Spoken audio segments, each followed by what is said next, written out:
Hi, this is Dr. Karen Wilson Starks, your host for The Voice of Leadership, the show for business executives and global corporations who appreciate a biblical perspective on life and leadership. You are listening to our Fab 500 series featuring some of the best of our 500 episodes and celebrating the 30th year of Trans Leadership Inc.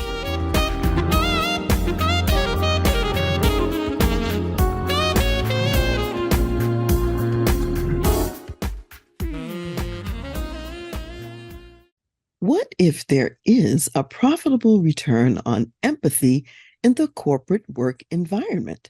My guest today will share his insights on how a culture of compassion enhances the bottom line, the value of creating a diverse executive team, and how to unlock millennial magic to attract bright young minds who will drive the future.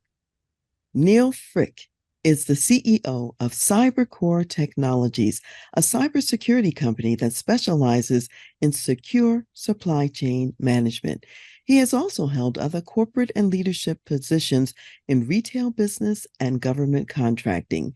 Neal's business results include restructuring and reducing overhead by 2.5 million, tripling headcount and revenue within 2 years, and reducing attrition from 35% to 8% within 12 months.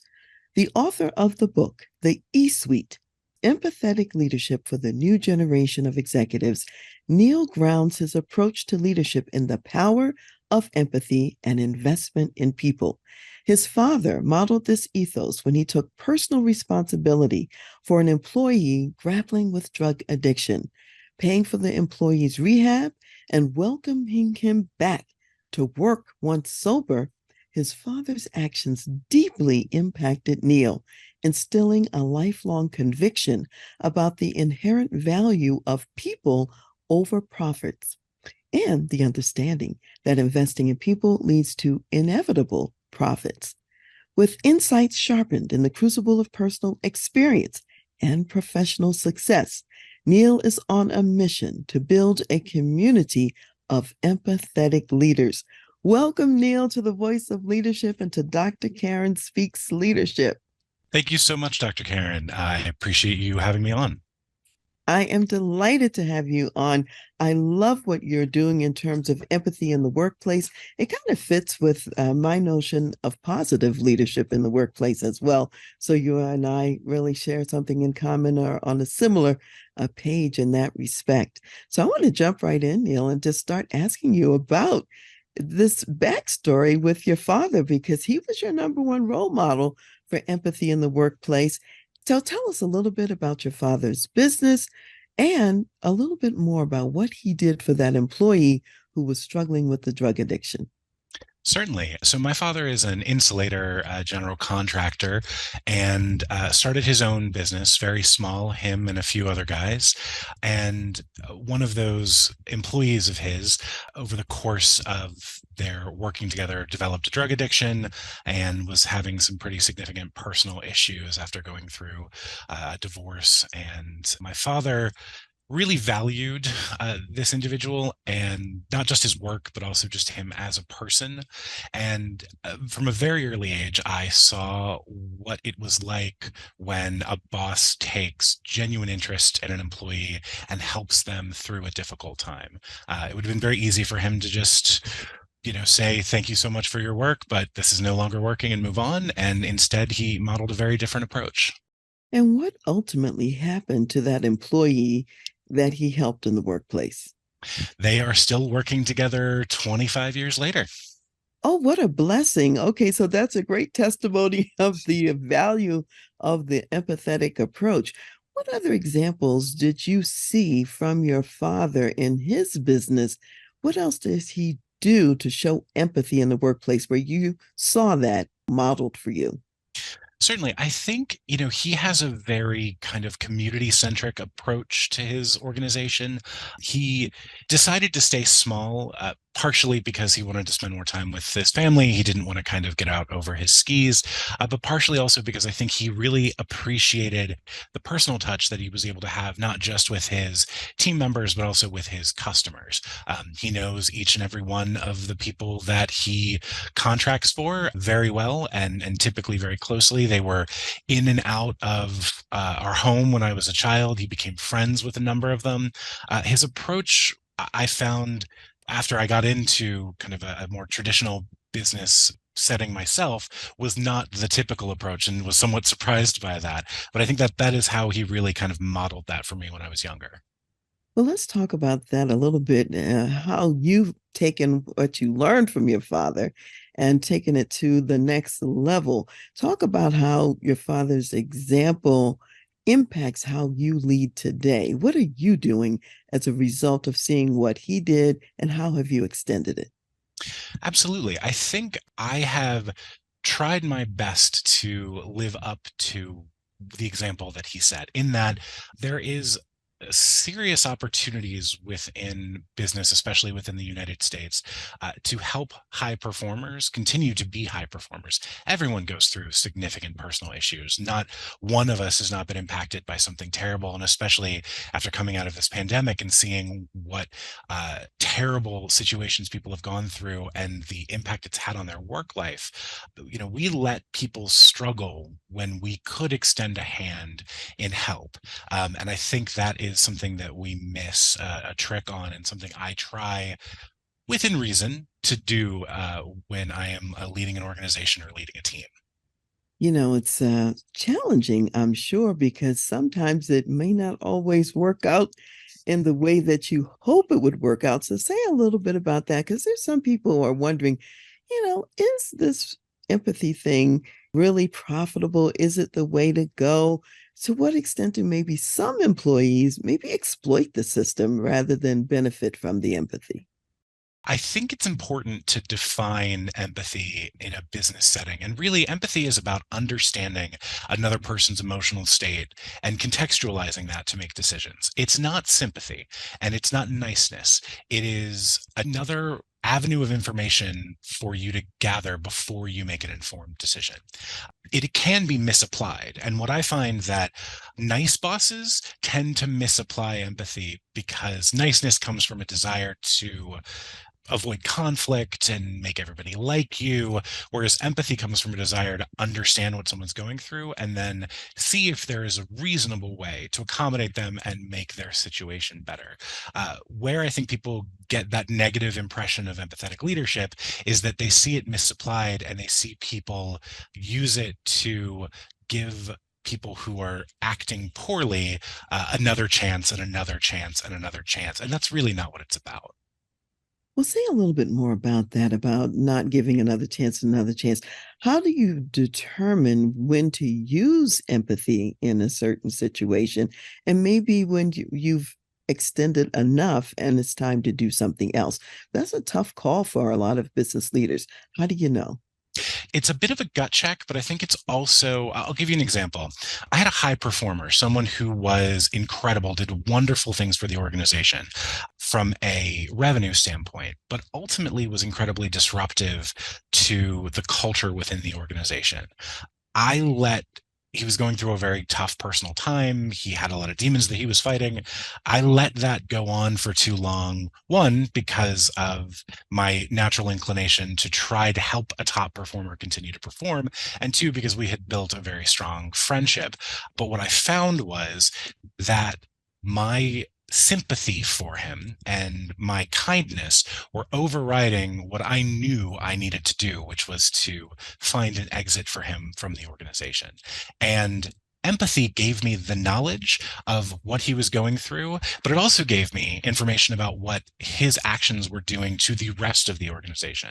And the niceness, the sympathy is what overcame that and said, well, that's not as important, and I'm going to make sure that he continues to perform well.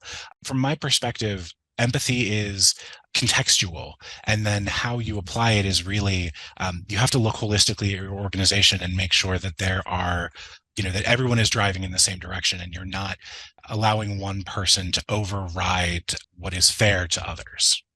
Well, it sounds like you're making some decisions that have to do with the climate of the company in general. In other words, here was a person who was performing well in terms of the business metrics. However, culturally, they were doing some things that didn't fit. So it sounds like there are multiple buckets you have to evaluate to determine, is retention the best choice in this case? Or are there some other options that maybe I need to consider? So maybe help us with that a little bit. When might you decide that retaining the employee is really not in the best interest of the company or other people in the company, and that perhaps even with empathy in place, the better choice and decision is to help them exit, as you were saying? Certainly, I think it comes down to whether or not the individual is willing to make the changes that they need to make to offset the challenging situation. So if they are causing cultural issues within an organization because they are not getting along with their peers, or they're overly aggressive in their salesmanship, if they're willing to have a conversation around it, if they're willing to be led and to be mentored, then I think if they're a top performer, you owe it to them to give them an opportunity. But you also need to rigidly bound that with performance metrics. If things do not improve within a certain period of time, action needs to be taken. And, in the specific case that I mentioned before, I failed, frankly, in setting those performance metrics. And had I, from the beginning, used my understanding of his emotional situation through that empathetic leadership to craft a performance improvement plan that included those cultural touch points that I needed him to hit, perhaps it would have had a better outcome. So I think termination and moving someone out of an organization is really kind of your last, hopefully your last solution.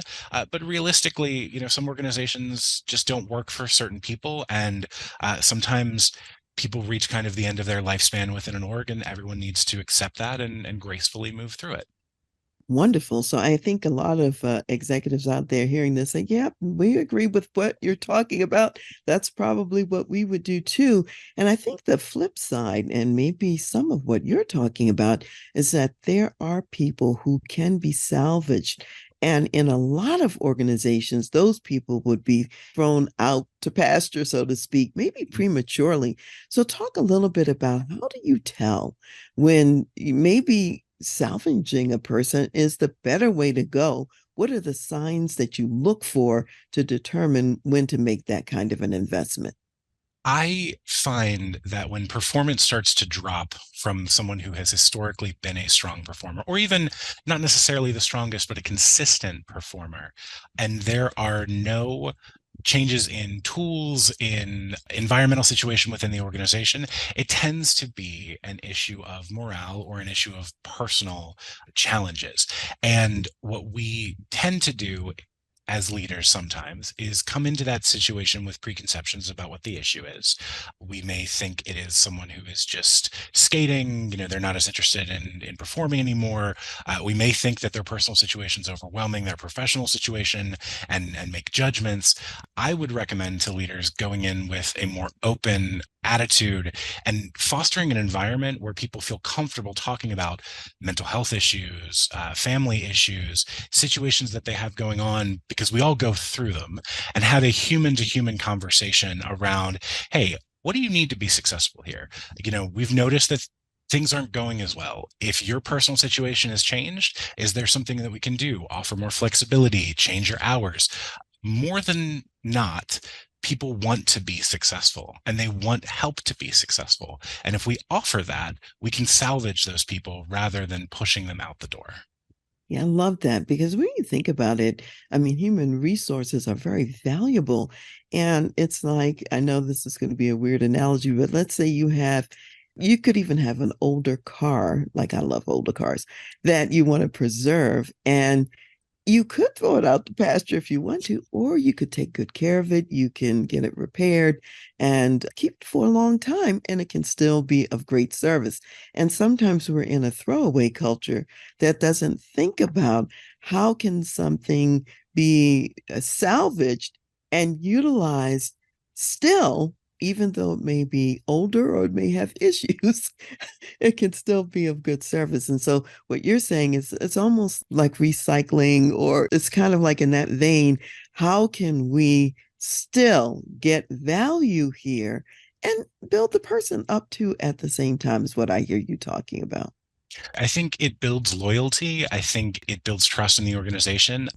People talk a lot about sort of the great resignation post COVID. They talk a lot about how the younger generation doesn't have the same loyalty to organizations now. And a lot of the reason that they don't is because organizations don't have the same loyalty to them.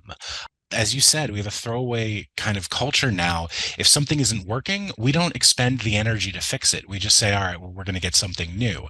And when it comes to people, if someone wants to be successful and they have the aptitude, that is all a good leader needs. If you can take someone and give them the hard skills. You can take someone and teach them what they need. You can mentor them. You can refine their communication style, but you can't create ambition within a person. So if you have someone with the good raw materials, that's not even empathetic leadership. It's just common sense. You want to try to foster and give them an environment in which they can thrive because that helps the bottom line in the organization. So, yeah, I hear something here that makes me think about the partnership between the leader and the employee. In this sense, the employee is bringing some skills and abilities. Obviously, as you're saying, they learn on the job as well. They can be taught some things. However, there's that motivation part where you said most people want to do well, they want to do a good job. And so the people you're investing in this way, they at least have that at the core or the nucleus of their motivation, and then you can build around it, is what I'm hearing you say. So this empathy thing, it works especially if people have some internal motivation and they're willing to do their part of whatever the fix is to get to a different place. It is certainly a two-way street, and people do have to realize that they have an obligation to themselves to better themselves, to seek out mentorship, to grow. Not everyone is cut out for kind of a traditional business role, and that's fine. It takes all kinds. But for those who are interested and who are willing to put in that work and are willing to have those conversations around what they need without fear, which usually takes an environment where they can feel that way, they are the ones who you want to reinvest in and make sure that you're growing, because they're going to be the ones that will stay with your organization the longest and be the most successful. The organization I'm running now, CyberCore, we have great success with an internship program that has taken people from helping out in the IT room all the way through into software and systems engineering, where in 10 years they've completely changed the trajectory of their career, and we've created a program to do so. Those kinds of things are what makes companies successful these days. Oh, I love the fact that you are sharing ways that you're building into people, and you're talking about CyberCore. Let's deviate just a little bit, and we want to talk about CyberCore for a minute, and then I want to come back to some of the people things. What does your company do? Who are your clients, in the sense of who do you help? How do you serve them? Tell us a little bit about cybersecurity. Certainly. So CyberCore is a government contractor. Our primary customer is the intelligence community of the United States, so a lot of the three-letter agencies. We do cybersecurity, infrastructure security, and supply chain security for those customers. Essentially, purchasing, safeguarding the IT infrastructure, the systems that do some really cool and interesting things in the national interest, kind of safeguarding our nation's security. So, when we think about cybersecurity, one of the big issues nowadays is this whole thing about artificial intelligence, AI. And recently in the news, there have been some videos that came out that were fake and that were false, and given a message that those real individuals would not have wanted to put out there. So, talk to us a little bit about what some of the challenges are that are kind of new or front and center in the cyberspace, and particularly as it relates to AI. Well, I think that, the internet is a wonderful thing, but it's also somewhat of a dangerous thing. Our adversaries overseas, people who want to do harm to the US, and really in any country, anyone's adversaries, they look at the internet as a battleground, as a way to leverage information to sow dissent, to cause division, to push their end game forward. And AI has allowed for a lot of disinformation that would have been significantly more manpower intensive 20 years ago. To fake a video of that quality would have taken a team of individuals quite a long time. And now it's pretty much a push of a button. So I think one of the challenges we're going to face as video and photo technology advances and artificial intelligence advances in writing and citing sources, verifying factual information is going to be really key. As I've said for a long time, don't trust anything you read on the internet. Never have truer words been spoken than right now. This is one of the most dangerous times for information. And I'm sure you see it. You read an article and you go, is that real? It seems real. It seems to be, it's written by someone, but it's entirely possible that all of the sources are, created artificially. There's no verification or validation of information. It is definitely something that we have to be very vigilant about as we kind of move forward and keep ourselves informed. Well, thank you for sharing that information. Maybe share a couple of strategies that people can use to keep safe in a cyber sense. You mentioned about verifying information. Maybe give some examples. How can they verify information? What are one or two other things they can do that would make a difference? Some of it is obvious that, never open an email from someone that you don't know, never even answer a phone call from someone that you don't know. Make sure that your voicemail is set up that doesn't give out your full name.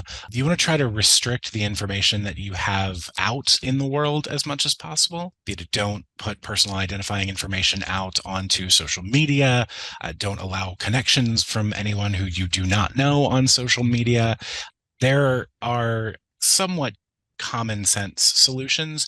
The more nuanced ones are more complicated. There are a number of organizations out there that can safeguard your computer equipment, antivirus software and anti-spam software. But where people tend to fall into the trap more often than not is in that human to human communication. Somebody gets you on the phone and they have this much information about you. So you certainly start to feel comfortable. And then all of a sudden you give them more and they have what they need to steal your identity.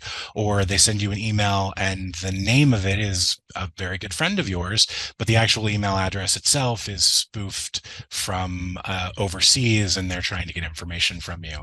I would just say when it comes to communication and anything that you are reading online, just take the extra step to verify. And if you're reading something that, seems odd, look for other sources that are reputable, that you can trust, whatever your personal, if you're a New York Times reader or a Post reader or whatever, verify that information before you take it as truth. Well, those are very good tips. I already heard a thing or two that I can change today. So thank you for that information. One of the things I've noticed is that those who are sending the fake emails, they've gotten better at it than what used to be the case. In the past, it was so easy to spot them. They weren't written very well, and there were all kinds of other telltale signs. And now you have to really be careful in order to detect that there is a fraudulent email in the inbox. So thank you for reminding us. Yeah, absolutely. And especially from so we're as a government contractor, we are targeted quite often for cyber attack. And we're certainly targeted from a lot of phishing scams as well. The most recent thing I've seen is a lot of like Adobe e-signature documents that look very real. They look like they come from your auditor or from your CFO. And you have to be very vigilant about those links because, as you said, they're much more creative these days. And with artificial intelligence, the writing is now much more cogent because it has much more to pull from. It is not people whose English is not their first language crafting these. It's getting harder and harder to tell them apart from real legitimate emails. Thank you, Neal, for keeping us all safe in what you do every day and even what you just shared right now. So I want to take a step back and go back to this whole notion. Business people, business executives especially, really do care about profitability. and business results. And so do you. And you've had some stellar results. And I really want to unpack a few of those. One of the things I mentioned earlier is that you restructured and reduced overhead by 2.5 million. Tell us how you did that. So when I took over as CEO of CyberCore 2 years ago, we had experienced quite a lot of challenging times during COVID, as most organizations did. And it was really time for kind of a full restructuring and reorg. Personally, my least favorite part of my job is anything to do with personnel reductions. So we looked at tools, efficiencies, redundancies, and are there individuals within the organization that if they had a new toolkit could take on additional responsibility. And what we ended up doing was taking individuals who were overhead, shifting them into revenue generating positions where possible.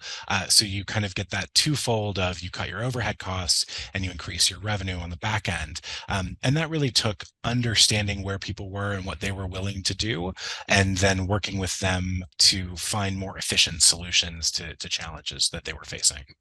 What I love about that is you didn't just take the easy answer like so many companies do. Well, let's just chop this many people, this many heads, so to speak. You looked a little more deeply at where could people be redeployed? How could they be adding value to the company, which probably took a little more time. Yet at the same time, you are preserving talent and you're using that talent in a profound way and increasing, as you said earlier, the loyalty of those personnel because they certainly know they could have been cut or they could have been chopped instead. Absolutely. It took a good year, I would say, which is a little bit longer than I think most people like to take. But I felt that a thorough analysis, division by division, was really important. Now, don't get me wrong, we did end up doing some layoffs as sort of part and parcel with the reorganization, but those were very informed. They were not siloed decisions based solely on financials. We took the cultural impacts into account. We took potential problem solving issues into account. We took people's personal situations into account to some degree. And as a result, even though we did conduct a series of layoffs, we had no turnover as a result of it. People tend to get scared after layoffs and they move on. We didn't experience that. I feel like our culture is stronger than it's ever been. And our revenue continues to go up kind of quarter after quarter. So, I think the easy thing to do is to come into an organization and look at, all right, purely by the numbers, here's the revenue, here's the cost, here's what we can eviscerate. And, I've had consultants come in and make those recommendations. And in a vacuum, yes, the next day you go from not profitable to profitable. But 6 months later, a year later, your corporate team is left, your customers are unhappy, and you're experiencing a significant amount of brain drain because you didn't do it the right way. So I think that sometimes going slower and making those more deliberate decisions are really important. Oh, yeah. And it increases and engenders trust of your people in you. Now, if they see you just come in with a hatchet and chop overnight and nobody understands that, that's frightening. And as you said, people will be less loyal in that situation. But when they see you be careful and deliberate and make wise choices and really consider options, that engenders a greater sense of loyalty rather than the fear of I could be next tomorrow. And I think transparency is also very key there. We created a leadership team within the organization and employee led culture committees that were empowered to make real change within the organization. And then we walked people through our thought process when it came to the changes that we were making.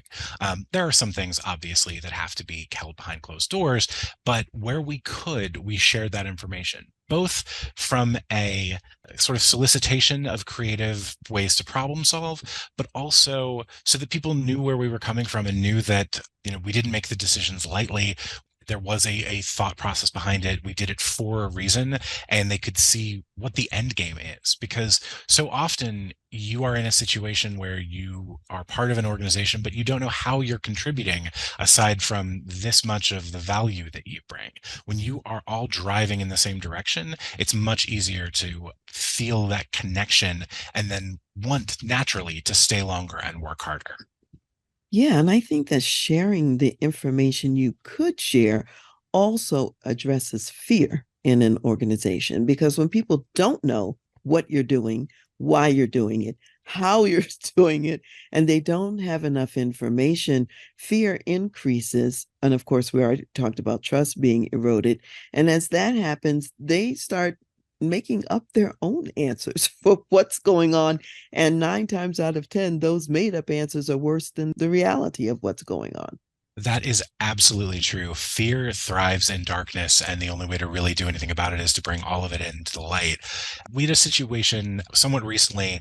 It was sort of a cavalcade of different situations. A lot of the executive leaders had PTO at the same time. We also had a couple new contract wins. We were not as accessible for a period of about 2 weeks. And at the end of those 2 weeks, we had a pretty big customer come through and walk the building. And because there was a shift in our behavioral pattern, even though it was slight, all of a sudden there were these conversations around, oh, the company's being acquired, something's up, there's something new. And we realized, wow, we have to be very cognizant of what we're doing, how we're talking, what we're communicating. We can't really take a couple weeks and just do things differently. We have to be consistent, because when we don't, people start to get a little concerned. And it was really instructive to us to understand the power of that transparent communication. Oh, yeah. And the predictability, because if you start acting different, then they think something different is Right. really going on, Yep. even if it isn't. So, Right. very powerful concepts. So, you also had some other business results too, Neal, about tripling headcount and revenue in a 2 year period of time.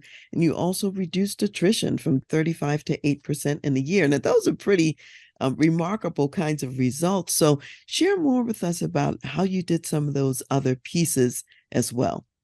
So those were, I think, actually when I came on board CyberCore initially, I was the head of talent acquisition. My background is in recruiting and talent acquisition, and we created a career path. I think we called it Compass, basically setting your own direction. We set up certification incentive plans, education reimbursement programs, an internal lab where people could come and play around with technology that they hadn't experienced before to get hands-on exposure to how things work. And we then looked at our benefits and compensation plans and said, okay, they need a refresh, and hired a few individuals to come in as employee liaisons and program managers whose focus was mobility within the organization and growing individuals. We've really tried to make this a place where, kind of like 40 years ago, when you could go to a company, you could work there for 30 to 40 years and retire from it with all of these new skills and experience. We really wanted to make it a company that you could do different things at and kind of experience the full breadth of cybersecurity. And as a result, yes, we were able to hire over 100. When I started, we had maybe 160 people. We grew to 300 in about 2 years. And as a result of our services business growing, we tripled that revenue, and we went from close to 40% at one point attrition all the way down to single digit attrition. Wow, that is truly amazing because you made your workplace interesting for the employees where they could continue to grow and develop. They weren't going to be doing the same thing all the time, Yes. every day. And so they didn't have to move to another company because within the company, they had opportunity. I think that's brilliant. And more people probably should do more of that in order to have success. I agree. I think, we have this tendency when someone's really good at their job, we don't want them to go anywhere because they're so good. How are we going to replace that person? How are we going to find somebody who can do what they do?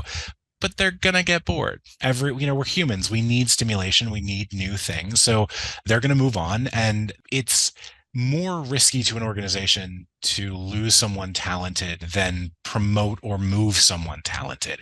It also costs us more money to hire than it does to retain. So from a purely numbers standpoint, it makes sense to reinvest in your employees because they are what's driving your customer satisfaction and they are what's driving your profit. That is the truth. And this is reminding me of another area where I know you have expertise, and that is in really engaging the younger people in the organization, the millennials, the ones who are going to be the leaders, replacing the baby boomers and others sometime soon. So, What have you learned about engaging those younger leaders in the workplace? What has worked? And think about what other companies aren't doing that makes a difference. Oh, something that I've realized, millennials and especially Gen Z and the newer generations that are entering the workplace have experienced somewhat of an unprecedented level of access to other people. All of this social media, TikTok, and all. They have the ability to be heard by hundreds, if not thousands, of people on a daily basis. And there's an expectation that they be heard. When I was growing up, children were to be seen and not heard. And now kids today and young adults today have a very different perspective. And I think there's some pushback from older generations about, you've got to earn your place in the organization. You have to earn your voice. And those are still valid. But there's also no harm in opening the aperture to new ideas and experiences from someone who is entering the workforce or a younger leader. Give people the opportunity to have their voice heard, give them the opportunity to contribute, help them understand and give them boundaries so that they can be successful. But don't say, be quiet and color for 6 years and then you can start to have an opinion. The world has changed a little bit and they're very used to being heard. And I think we can foster that. We can boundary it, but we can foster it. I think it's so huge. I'm thinking now, this is a long time ago, but many years ago when I was active duty in the Army, and one of my assignments was with the cadets at West Point. And in the summer, we ran a mental health operation for cadet basic training. And I had first class cadets as, in essence, my direct reports. Now, the way officers led at the time would be simply to just tell them what to do. And that was it. And I said, look, these guys are about to graduate out of the academy. They're going to be leading people in real life. And they need to exercise their brains and thinking through tough decisions, because we had very tough decisions every day. And so in our morning case conference meeting every day, I would solicit, what would you do here? How would you handle this? And so while I'm there to be the mentor and also help them see what they wouldn't see, they're also stretching their brains and learning how to analyze and make tough decisions as leaders. And if you don't practice, then you're not going to be good when you first get out there. And you could have been practicing under safer conditions. So I think it's important. Absolutely. It's teaching critical reasoning and critical thinking skills. It's helping to expand their confidence, which is incredibly important. And the reality is, with the exception of the military or organizations that are doing active healthcare, there's not a lot of risk in letting someone fail. Obviously in certain organizations, there is some risk, but in most businesses, failure is not a terrible thing, especially if it's boundaried. But I think back to, when I was young in my recruiting career, I had a lot of ideas about what would work. And I learned over time what did and what didn't. And I see young recruiters coming in with a lot of similar ideas to what I had when I was younger. And my inclination is to shortcut it and tell them, here's why that's not going to work. And sometimes if there's a cost investment, that's what I'm going to do because I'm not going to spend the money. But if there's no cost investment or there's not a lot of risk, I'm going to let them find out on their own and then help build them up afterwards and reinforce that I did the exact same thing. And the reason, I got that question, well, why did you let me do it? Well, hey, first of all, it's been 20 years since I was a recruiter, so things might have changed. And second of all, that's how I learned. That's how I got to where I am, is because I fell on my face and then I got back up. That's really important. Really being willing to let people learn from mistakes, because it's all part of the process along the way. And I also think we can help them by asking some really good questions that are kind of open-ended, and it's based on the experiences and knowledge that we have, questions they may not have thought about. And we might say, well, what are your plans, or what would you do if in implementing this X, Y, and Z happens? At least they're thinking about it and they're coming up with a pathway forward if X, Y, and Z happens. And they might not have even considered that X, Y, or Z could happen. So I think that's an excellent way to go too. There's no harm in listening to someone's suggestion or opinion, even if they're not right. That's okay. You have then an opportunity to have an educational conversation around why it won't work. And if you're a transparent leader, it gives you teaching opportunities every single day. But it takes maybe 2 minutes to lend an ear. And the trust that you build with that person when they see that you are trying to help them and that you're really giving them a chance to express themselves, it's enormous. And it's why a lot of companies are having significant attrition issues with millennials and Gen Zers is because they're applying sort of archaic business practices that they're just not tolerating. And there's a lot of opportunity out there. And so we need talented workers. We need to grow them. We need to advance their careers because we're not going to be around forever. And we need to be able to pass the torch to a generation that has critical thinking skills, that has critical reasoning skills, and can do what we do because that's the legacy that we should leave behind. Absolutely. Anything else about the millennials or the Gen Zers or younger generation you haven't mentioned yet that you think other executives really need to think about? I think the only other thing I would say is I hear a lot that these younger generations have a lot of entitlement issues, right? They think they deserve something. And I would challenge executives, because it's something I go through myself, to ask yourself why you think you didn't deserve that when you were younger. Because looking back, you probably did. You probably did deserve a voice at the table. You probably did deserve fair and equitable wages. You probably did deserve a second chance if you made a mistake. Just because we were brought up in certain environments, just because we were taught a certain way, doesn't necessarily mean it was right. Now, I will caveat that with, yes, sometimes there are entitlement issues, and sometimes that can be frustrating. So I'm not invalidating that, but I would just challenge people to be a little bit more open because I think there are things that we can learn from this generation. Their connectivity and their knowledge of how other people, other organizations do things have given them a wider worldview than we had at their age. Oh, that's great. I'm so glad you talked about that.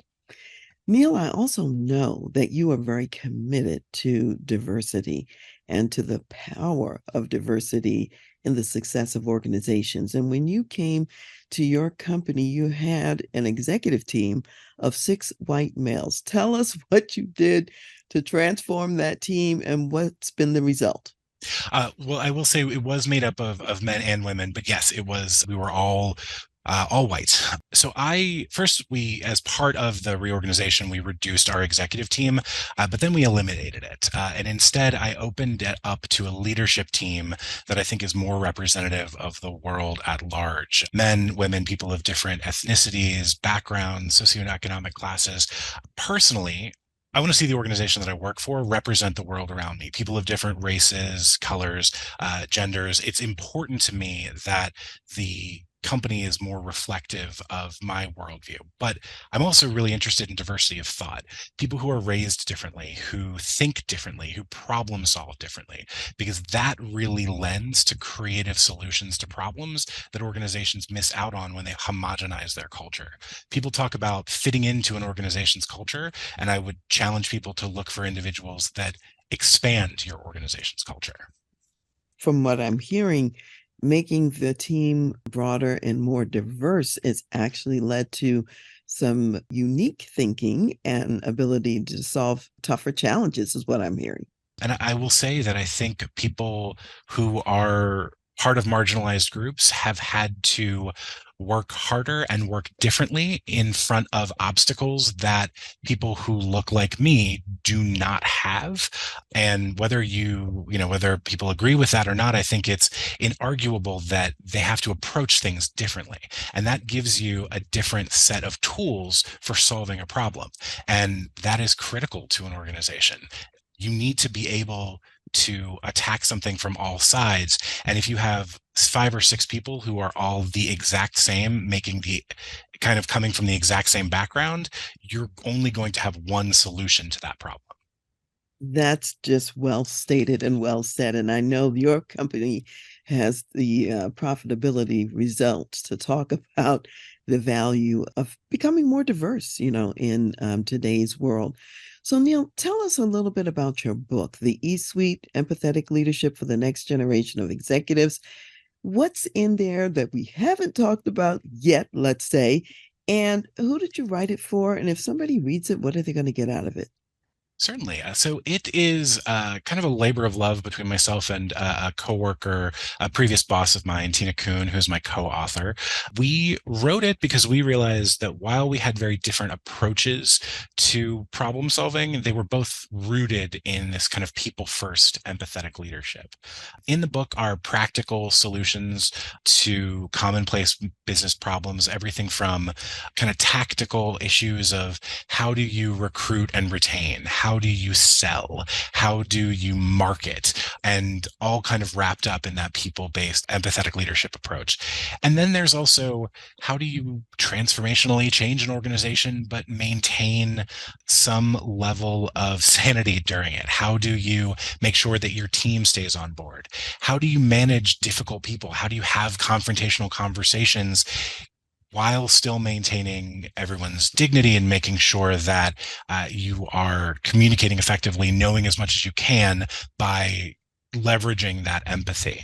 So there's a lot of really kind of practical frontline solutions. And I would say it's for anyone who wants to learn how to connect more deeply with their employees to make positive change, anybody who wants to connect more with their customers, and anybody who wants their companies to experience revenue growth, Ooh, which that's a lot of people.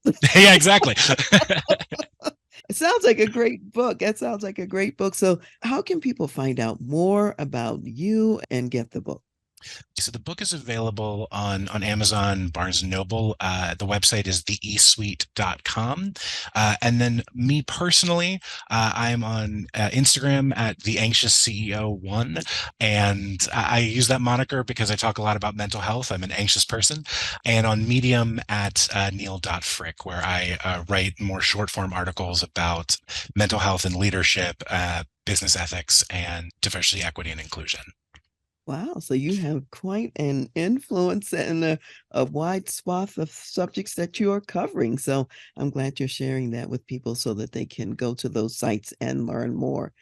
So, Neal, what additional words of wisdom do you want to leave for my community of corporate executives? Maybe something you haven't said just yet. I would say that it takes less time than you think, and it takes no money to have a conversation with someone and understand where they're coming from. It really is not that difficult to operate empathetically. Although people kind of think of it as a softer skill, there is real evidence around the power of it in growing your business. But the first thing that you have to do is you kind of have to put your ego aside, because you're going to have conversations with people who have different viewpoints than you do, who think differently, who approach things differently, who have different opinions. And they're going to, if you allow them, they're going to challenge you. And that will help you grow as a leader. It'll help them grow as an employee. It'll set them up for leadership. Depending on the industry that you work in, businesses tend to be a very ego focused area because it's very about what I can contribute. And then as you're a leader, it's about how I can change an organization. Open that aperture, let more people in, grow your community, diversify your community, and you will see results. That's wonderful guidance. And what it reminds me of is the two-way process of learning. Just because you may be the executive doesn't mean you can't learn from the millennial or the Gen Z or whoever else is in the workplace. And I think if everyone has that learner's mind and attitude, the company is going to grow and be more successful rather than to think it's just a one-way street. It's in both directions, is really what you're talking about, Neal. Absolutely. I am a firm believer that no one is an expert. You know, they say 10,000 hours in anything makes you an expert. I don't believe that, because if you are truly an expert and you have nothing left to learn, then in my opinion, move on to something new. Because if you're not learning, what are you doing? But there's always, especially when it comes to our businesses, as the world evolves, we have to evolve. So, listen to someone who is maybe not someone that you would typically take advice from. If it doesn't resonate, throw it away, but give someone the opportunity in the same way that you are trying to teach and mentor, give them an opportunity to teach you something as well. Thank you so much, Neal. Thank you for being here. Thank you for sharing so much wisdom that's practical and that people can use today, and really marrying empathy with the profitability of the company because they do both go together. Thank you so much for having me. I really appreciate it. I enjoyed our conversation. Me too. So thank you again. And so today, to everyone out there, end our conversation today with some scriptures that come from First Kings, the 12th chapter. And this is the situation where Rehoboam, who was the son of King Solomon, is now taken over as king because his father has died. And he has an opportunity to lead the northern tribes as well as the southern tribes if he makes the right empathetic choice. And so, what we're going to read today is what really happened, what he decided, and a little bit about what happened. So, in First Kings, the 12th chapter, and it starts off saying, And Rehoboam went to Shechem, for all Israel had gone to Shechem to make him king. So it happened when Jeroboam, the son of Nebat, heard it, he was still in Egypt, for he had fled from the presence of King Solomon and had been dwelling in Egypt. So keep in mind, Jeroboam is kind of like the de facto leader of the northern tribes, but he's in exile in Egypt until Solomon dies. Now that he hears that Rehoboam, Solomon's son's in place, he comes back on the scene. And so here's where we pick that up. And then he says, that they sent and called him. Then Jeroboam and the whole assembly of Israel came and spoke to Rehoboam, saying, Your father made our yoke heavy. Now, therefore, lighten the burdensome service of your father and his heavy yoke which he put on us, and we will serve you. So he said to them, Depart for 3 days, then come back to me. And the people departed. Then King Rehoboam consulted the elders who stood before his father Solomon while he still lived, and he said, How do you advise me to answer these people? And they spoke to him, saying, If you will be a servant to these people today, and serve them, and answer them, and speak good words to them, then they will be your servants forever. But he rejected the advice which the elders had given him, and consulted the young men who had grown up with him, who stood before him. And he said to them, What advice do you give?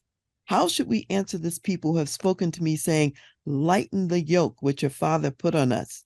Then the young men who had grown up with him spoke to him, saying, Thus you should speak to this people who have spoken to you, saying, Your father made our yoke heavy, but you make it lighter on us. Thus you say to them, My little finger shall be thicker than my father's waist.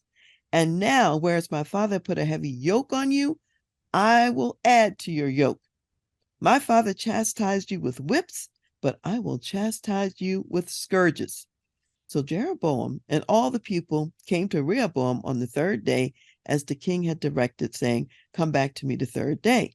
Then the king answered the people roughly and rejected the advice which the elders had given him.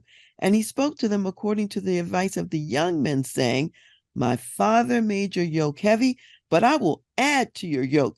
My father chastised you with whips, but I will chastise you with scourges. Now you can read the rest of this, but what do you think those people did? The people from the northern kingdom ran away and said, Forget it, we're not serving you.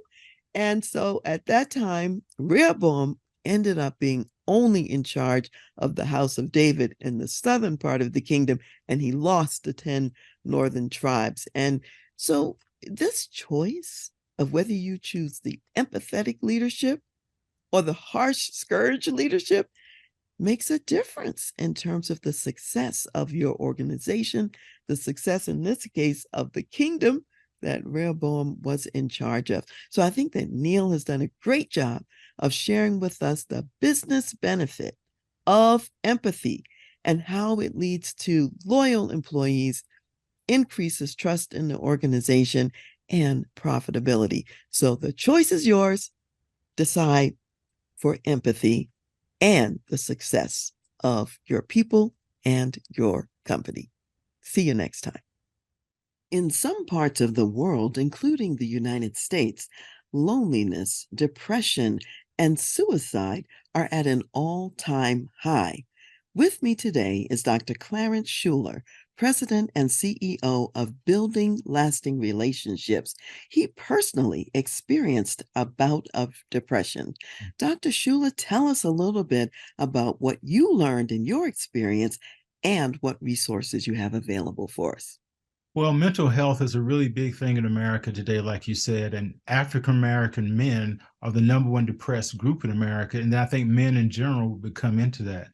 And when I went through my depression, it was really a thing of idolatry. I hate to say that, but I was trying to validate myself by how much money I made or my success. And I was fortunate enough to have a Christian counselor, Dr. Monique Gadsden, who helped me work through that. So now I'm managing my depression more effectively. And so one of the resources that we have is our book, Finding Hope in a Dark Place, Facing Loneliness, Depression, and Anxiety with the Power of Grace. And so I hope you will use it as a resource just to see where you are emotionally.